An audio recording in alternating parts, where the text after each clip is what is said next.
So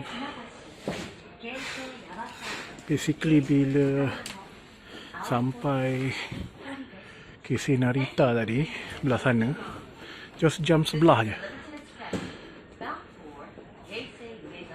So di jam sebelah ni dia akan pergi ke KC Ueno. KC sebenarnya agak mudah ke, patutlah ditulis situ transfer 1 minit. Saya pun terkejut juga transfer 1 minit ni.